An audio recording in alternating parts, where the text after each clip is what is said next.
ഭക്തിയുടെ നിറക്കാഴ്ചയായി ബൊമ്മക്കുലു ഒരുക്കി നവരാത്രി ആഘോഷം.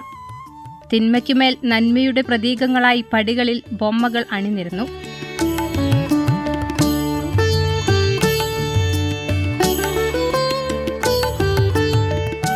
ഭക്തിയോടെ വിശ്വാസികൾ മനസ്സുരുകി തൊഴുതു. കോഴിക്കോട് തളിക്ഷേത്രത്തോട് ചേർന്നുള്ള ബ്രാഹ്മണ സമൂഹമഠത്തിലാണ് നവരാത്രി സന്ദേശവുമായി ബൊമ്മക്കുലു ഒരുക്കിയത്.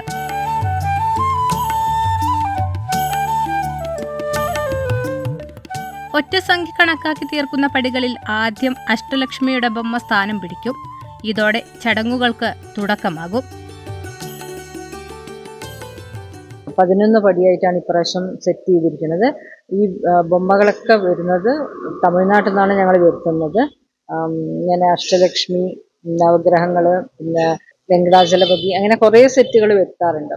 ഇതിൽ മെയിനായിട്ടുള്ളത് പാവ, മീൻസ് രക്തചന്ദനം കൊണ്ടുണ്ടാക്കിയൊരു പാവയുണ്ട്. അതാണ് മെയിൻ. അതാണ് ആദ്യം ഇതിൽ വെക്കുക. പിന്നെ കലശം വെച്ചിട്ടാണ് ഇത് തുടങ്ങുക. അതിന് മരപ്പാച്ചി എന്നാണ് ഞങ്ങൾ പറയുക ആ വിഗ്രഹ ആ പാവയ്ക്ക്. അതേപോലെ വൈകുന്നേരം ആയിക്കഴിഞ്ഞാൽ 5 മണി തൊട്ട് ഇവിടെ സുമംഗലികൾക്ക് വരുന്ന അത്ര പെണ്ണുങ്ങൾക്കും വെറ്റിലടയ്ക്ക കൊടുക്കാറുണ്ട്. അതിൻ്റെ ഒപ്പം ചുണ്ടൽ. ഓരോ ദിവസം ഓരോ നൈവേദ്യമായിരിക്കും. ഇത് 3 ദിവസം ലക്ഷ്മി, 3 ദിവസം ദുർഗ, 3 ദിവസം സരസ്വതി, അങ്ങനെയായിട്ടാണ് ഇത് പൂജിച്ചു വരുന്നത്. വൈകുന്നേരം 6 മണി ആയിക്കഴിഞ്ഞാൽ പുരോഹിതൻ ലളിതാസഹസ്രനാമ അർച്ചന ചെയ്യാറുണ്ട്. അതിൻ്റെ ദീപാരാധന കഴിഞ്ഞാൽ പിന്നെ മാതൃസമിതി അംഗങ്ങൾ ഇവിടെ ലളിതാസഹസ്രനാമം പാരായണവും ചെയ്യാറുണ്ട്.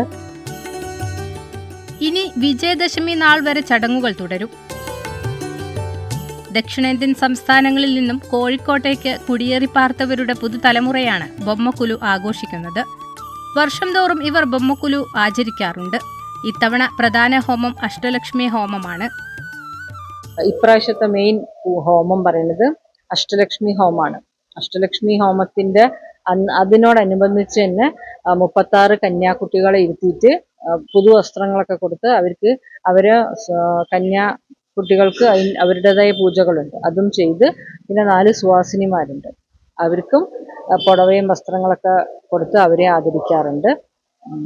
ഈ ലാസ്റ്റ് ദിവസം വിജയദശമീൻ്റെ അന്ന് ഈ മരപ്പാച്ചി ആ പാവേനെ കിടത്തിയിട്ട് ആലത്തിയെടുക്കും. അതാണ് ഇതിൻ്റെ ലാസ്റ്റ്.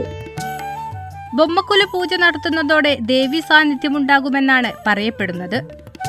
അത് ജീവിതത്തിൽ ഐശ്വര്യം കൊണ്ടുവരുമെന്നാണ് വിശ്വാസം.